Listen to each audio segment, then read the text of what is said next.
What's up everyone? Welcome back to Supercharge with Dr. V.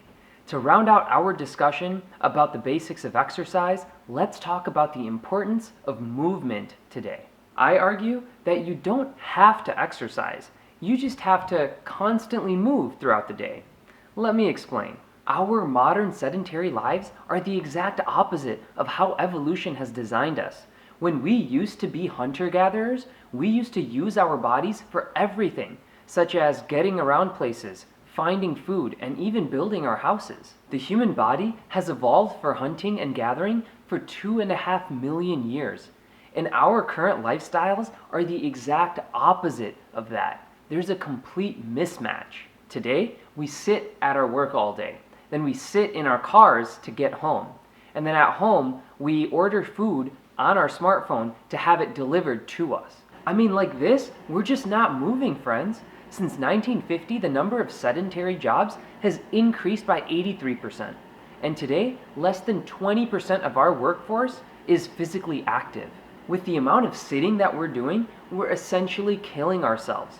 Did you know that sitting for 8 hours a day without physical activity puts us at the same risk of death as someone who is obese or someone who smokes? That's right. You might try to lose weight or you might not smoke, but did you know that sitting is just as bad for you? I mean, our bodies need to move, but our modern lifestyles just don't allow for it. Now, to make up for all of the sedentary time or time that we're not moving, we're told to exercise for 30 minutes a day. But even if we exercise for 30 minutes a day, the other 23 and a half hours we're still not moving. That's still 98% of the day that we're not moving. Studies have shown that exercising does not make up for the harmful effects of sitting all day. Our bodies need to move more constantly throughout the day. So how do we do that? By thinking differently about our daily activities. Let me take you through some examples to show you that you don't have to carve out extra time in your day to exercise. As long as we restructure our daily activities so that we move more naturally, then it doesn't require any extra time. For example, instead of taking the elevator, take the stairs, even part of the way up. If you're on a phone call, don't sit and talk on the phone, walk around. Or if you do want to sit, then you can just do simple stretches and exercises while you're on the phone call. Or when you're recording a video, like I am. No, but really, the goal is to move more. If you drive to work, park in the furthest parking spot. If you sit at a chair in your house while working, try to replace that chair with a yoga ball or an exercise ball.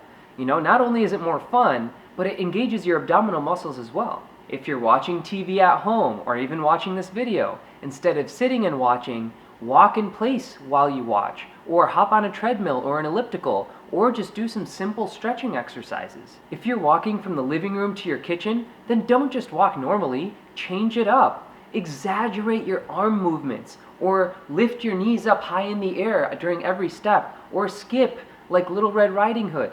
You know, just get the blood flowing. If you like to read, then you can sit and read, but sit in different positions. You know, keep changing up your position to at least get that blood moving. One really cool way to get the blood flowing more is in the kitchen. That's right. You can redesign your kitchen. And no, not by getting fancy countertops, but by reorganizing your kitchen. You can place the things that you use most, such as utensils, plates, and bowls, in a cabinet that is the lowest to the ground. And this will require you to squat all the way down to the ground to get those things. Increasing the number that you can simply lower your body to the ground and come all the way back up is a form of doing squats and is a form of exercise. So figure out how to do that 20 times and you don't need to work out anymore. Or you could place some common spices high up in the cabinets so that you have to go on your tippy toes and reach all the way up and stretch out your body every time that you need them. Or when you're loading your dishwasher, you know that bottom rack? Squat down when you're loading that bottom rack and then come all the way back up to grab more dishes. This is a simple way that takes 0 extra time but gets you more exercise in your day without even thinking about it. So like this, you can increase your movement throughout your day to maintain good health. And there's countless other ways that you can do it. Just take a second and think about what you can do to increase movement in your day. You know, the research shows that breaking up your day with small bursts of movement can decrease your chances of dying by up to 35%. And the proof is in Herman Pontzer's research on the Hadza, which are the last remaining hunter-gatherer tribes in the world. He says that hunter-gatherer tribes like the Hadza are models for public health because those people don't get sick from the things that kill us. They don't get heart disease, they don't get diabetes, and they get less cancer. Do you know how much time the Hadza spend running? 0. The Hadza don't run. This is so different from what we're told about exercise, right? I mean, it's so hard for us to imagine that these small, low-intensity, accumulating exercises can be beneficial to us.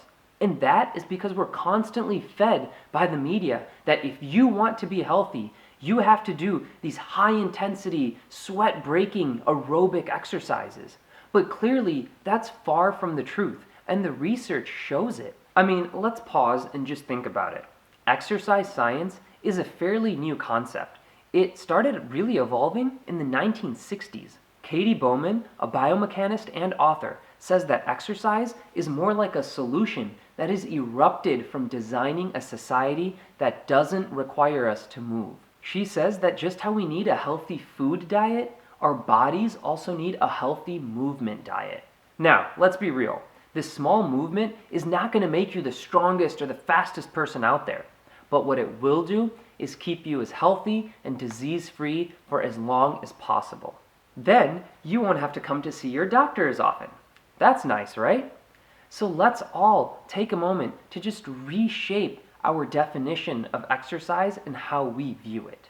And that's it, friends. That wraps it up for the basics of exercise.